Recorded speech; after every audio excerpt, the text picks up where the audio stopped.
बिस्मिल्लाहिर्रहमानिर्रहीम। अस्सलाम वालेकुम व्यूअर्स। आज की हमारी special video Pakistan oil and gas sector से रिलेटेड है और इसके दो मेजर शेयर्स ओजीडीसी और पीपीएल का हम एक ब्रीफ एनालिसिस आपके साथ शेयर करेंगे। तो व्यूअर्स,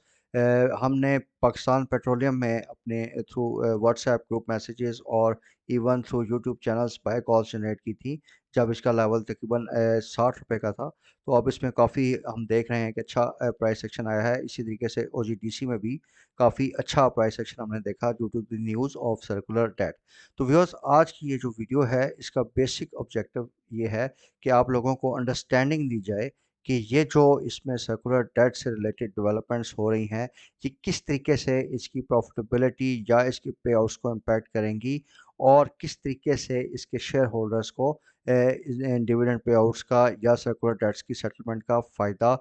हो सकता है। तो बेसिकली इस वीडियो का मकसद ये है कि आप लोगों ने जो इन्वेस्टमेंट्स की हैं इन शेयर्स में, आपको उन इन्वेस्टमेंट्स की थोड़ी सी लॉजिक समझाई जाए कि कौन से ग्राउंड्स हैं जिसकी वजह से ये इन्वेस्टमेंट्स हमने आपको प्रपोज की और आगे इनमें क्या डेवलपमेंट्स होने जा रही हैं। तो व्यूअर्स, वीडियो को स्टार्ट करते हैं। तो बेसिकली व्यूअर्स, जो हमारी दो सुई गैस कंपनीज हैं, सुई नॉर्थ और सुई साउथ, इनको ह्यूज लॉसेस अभी हो रहे हैं और उसकी बेसिक रीज़न ये है कि जो इनकी कॉस्ट ऑफ गैस सप्लाई है वो बहुत ज़्यादा है और जिस प्राइस पे ये गैस सप्लाई कर रहे हैं वो बहुत कम लेवल्स पे है। तो व्यूअर्स, अगर ये चीज़ कंटिन्यू करती है और इसको कोई रेमेडियल मेजर इस पे नहीं लिया जाता, तो ये जो इनके लॉसेस हैं ये जून 2023 तक 757 अरब रुपए के लेवल तक जा सकते हैं, जिससे ये दोनों कंपनीज बैंकरप्ट भी हो सकती हैं। तो व्यूअर्स, थोड़ा सा शॉर्ट में आपको बैकग्राउंड दे देता हूँ कि जिस तरह सुई नॉर्थ गैस कंपनी है, तो इसमें जो इसकी कॉस्ट ऑफ गैस है वो इनको 1007 रुपये पर M M B T U पड़ रही है, जबकि ये जो गैस को बेच रहे हैं या जो इनकी प्राइस चार्ज हो रही है वो 400 रुपये पर M M B T U है। तो आप देखिए कि तकरीबन 607 रुपये का डिफरेंस है जो कि गवर्नमेंट को बियर करना पड़ा है for the supply of gas through सुई नॉर्थ। इसी तरीके से अगर हम सुई साउथ का केस देखें, तो सुई साउथ को जो कॉस्ट ऑफ गैस पड़ी है वो 850 रुपये पर M M B T U है, जबकि ये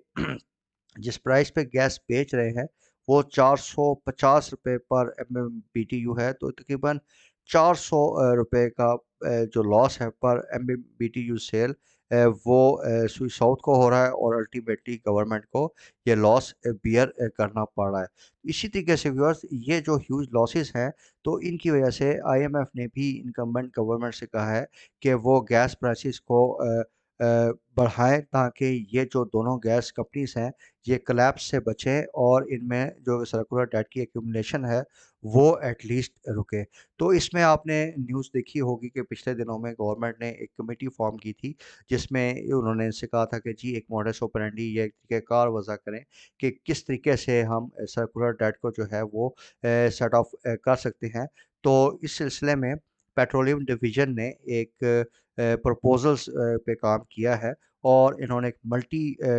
प्रॉन्ग स्ट्रैटेजी जो है वो प्रपोज की है टू द गवर्नमेंट। ये अभी लेटेस्ट डेवलपमेंट मैं आपको बता रहा हूँ। तो इसमें बेसिकली ये तकरीबन जो 1500 अरब रुपए का सर्कुलर डेट है उसकी सेटलमेंट की ये प्रपोजल दे रहे हैं। और बेसिकली ये जो सर्कुलर डेट की सेटलमेंट होगी ये डिफरेंट जो पब्लिक सेक्टर एंटिटीज़ हैं जिस तरह ओजीडीसी, पीपीएल, स्विसो, सुनॉर्थ, इनकी बैलेंस शीट्स को इम्प्रूव करके ये सजेस्ट कर रहे हैं। तो बैलेंस शीट इम्प्रूवमेंट यही है बेसिकली कि गवर्नमेंट की एक जो इसका चेन है वहाँ पे कैश पे करेगी और वहाँ से ये सारा सर्कल आगे चलेगा। इस वीडियो में आगे चल के ये इन डिटेल में मैं आपके साथ डिस्कस करूँगा। तो व्यूअर्स, ये जो मैंने ऊपर आपके साथ डिस्कस किया, इसमें बेसिकली इनका ऑब्जेक्टिव ये है कि ये सुई साउथ, सुई नॉर्थ को पैसे देंगे और वो पैसे अल्टीमेटली ओजीडीसी, पीपीएल के पास जाएँगे और उनकी बैलेंस शीट क्लियर होगी और अल्टीमेटली जो है वो ओजीडीसी और पीपीएल जो है वहाँ से डिविडेंड पे आउट्स करेंगे और इस डिविडेंड पे आउट्स की वजह से जो इनके शेयर होल्डर्स हैं, उनको भी फ़ायदा होगा अलॉन्ग विद दी गवर्नमेंट, तो इस नेट डिविडेंड नेटिंग ऑफ की वजह से they are planning to set off a circular debt of 850 billion rupees. और इसके साथ साथ जो 650 अरब रुपए की अमाउंट है, वो ये एक सजेशन है कि गैस प्राइसेस इंक्रीज करके एक तो सर्कुलर डेट की एक्यूमुलेशन को रोका जाए और दूसरा इसके जो एरियर्स खड़े हैं उनको रिकवर किया जाए। तो व्यूअर्स, अभी अगर हम ओजीडीसी का रिसीवेबल्स का एनालिसिस करें, जो कि स्विस नॉर्थ और स्विस साउथ से इनका जो रिसीवेबल है एज ए 30 सितंबर 2022, तो इसमें इनका जो रिसीवेबल है इन दोनों सुई कंपनी से वो तकरीबन 334 अरब रुपए का है। अगर हम इसको पर शेयर ट्रांसलेट करें तो ये तकरीबन 78 रुपये पर शेयर का रिसीवेबल बनता है। इसी तरीके से अगर हम पाकिस्तान पेट्रोलियम लिमिटेड के रिसीवेबल जो हैं फ्रॉम बोथ द सुई कंपनीज उसका एनालिसिस करें, तो पीपीएल ने दोनों सुई कंपनी से 375 अरब रुपए रिसीव करने हैं, जो कि 138 रुपये पर शेयर पे ट्रांसलेट करता है। तो व्यूअर्स, जिस तरह कि मैंने वीडियो के शुरू में आपसे डिस्कस किया था कि गवर्नमेंट प्लान ये कर रही है कि गवर्नमेंट जो उसकी उन्होंने पेमेंट्स करनी है रिसीवेबल्स जो सुई नॉर्थ और सुई साउथ के हैं फ्रॉम टू द गवर्नमेंट, तो गवर्नमेंट इन रिसीवेबल्स को पे करेगी सुई नॉर्थ और सुई साउथ गैस कंपनीज को। और ये कंपनीज जो हैं ये अपने जो पेबल्स हैं वो पे कर देंगी टू ओजीडीसी एंड पीपीएल, जिससे ओजीडीसी और पीपीएल के जो रिसीवेबल्स खड़े हैं उनमें काफ़ी सब्सटेंशियल डिक्रीज आ जाएगा। इसके बाद जब ओजीडीसीएल और पीपीएल के पास एक बड़ा कैश अमाउंट जमा होगा, तो गवर्नमेंट इस प्लानिंग के उस फंड को इन्होंने रिपैट्रिएट करना है, क्योंकि गवर्नमेंट जो है ये इन दोनों कंपनीज में मेजॉरिटी शेयर होल्डर है। तो गवर्नमेंट इन कंपनी से एक डिविडेंड लेगी और इस डिविडेंड पे आउट की वजह से गवर्नमेंट ने जो फंड्स इंजेक्ट किए थे टू एसएनजीपी एंड एसएचजीसी वो काफ़ी हद तक रिपैट्रिएट हो जाएंगे। लेकिन इसमें एक फ़ायदा व्यूअर्स जो ऑर्डिनरी शेयर होल्डर्स को वही होगा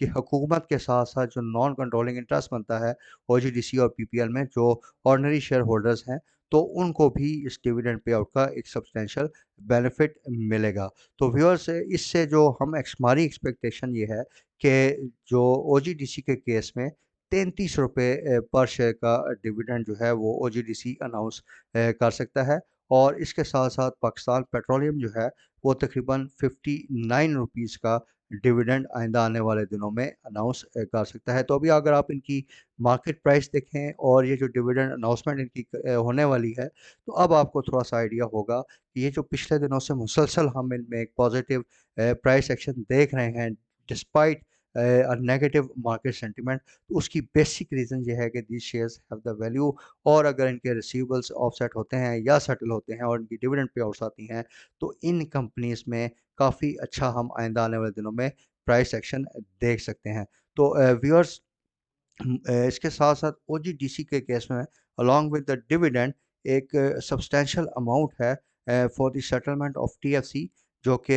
पहले एक किस्म का राइट ऑफ हो चुका था, तो अब गवर्नमेंट उसको एक पीआई 20 से कन्वर्ट करेगी। तो अगर ये कन्वर्जन हो जाती है और एक मार्केटेबल सिक्योरिटीज़ को मिलती है, तो इसके जो ईपीएस पे इम्पैक्ट आ सकता है वो एडिशनल इम्पैक्ट तकरीबन 25 से 30 रुपए का उस टीएफसी की सेटलमेंट की वजह से भी आ सकता है। तो ओजीडीसी में भी हम आइंदा आने वाले दिनों में काफ़ी बेहतर प्राइस एक्शन इन दोनों वजूहत की वजह से देख सकते हैं। तो व्यूअर्स, अगर हम पिछले 1 दिसंबर से अगर देखें, तो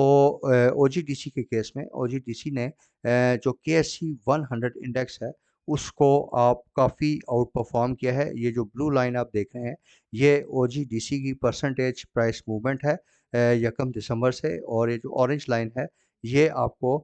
शो कर रहा है कि जो केएससी 100 इंडेक्स में जो उसकी मूव्स बनी है। तो अगर इसका एक ब्रीफ सा हम देखें, तो 1 दिसंबर से 6 जनवरी तक Pakistan stock exchange KSC 100 index में 3% की कमी हुई, जबकि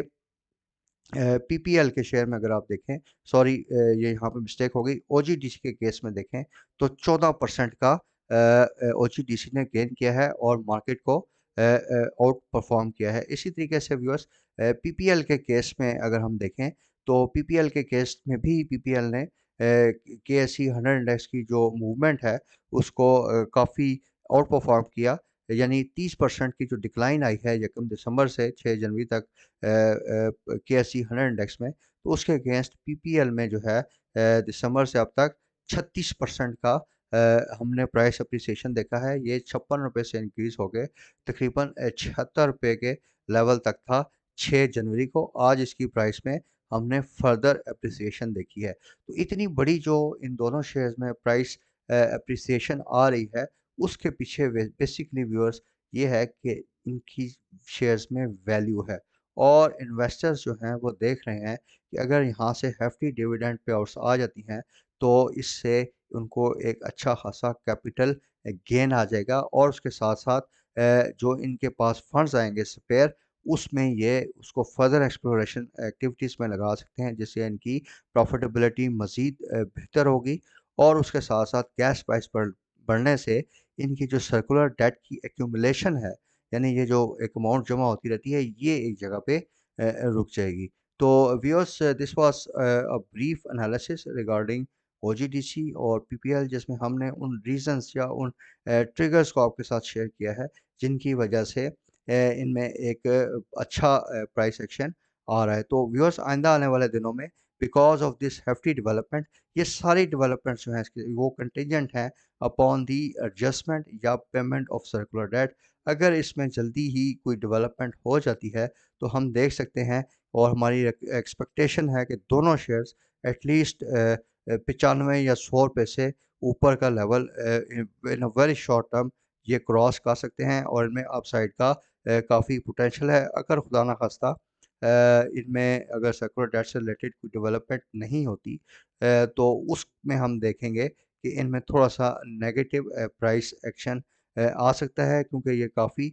हायर लेवल पे हैं। तो इनकी जो भी परफॉर्मेंस होगी वो कंटिजेंट होगी अपॉन दी न्यूज़ और materialisation of the circular debt settlement policy, जो कि अभी गवर्नमेंट बहुत जल्द अनाउंस करने जा रही है। तो व्यूअर्स, आई होप इस वीडियो में जो इन्फॉर्मेशन आपको प्रोवाइड की गई है वो आपकी ओवरऑल इन्वेस्टमेंट डिसीजन और ख़ास तौर पे जो पीपीएल और ओजीडीसी में आपकी होल्डिंग्स हैं उनकी जो पोर्टफोलियो मैनेजमेंट है उसके लिए हेल्पफुल साबित होगी। अगर आपको हमारी ये कवरेज पसंद आती है तो please do remember to subscribe to our channel and like and share our videos. Thank you very much for the time viewers. Take care. Allah Hafiz.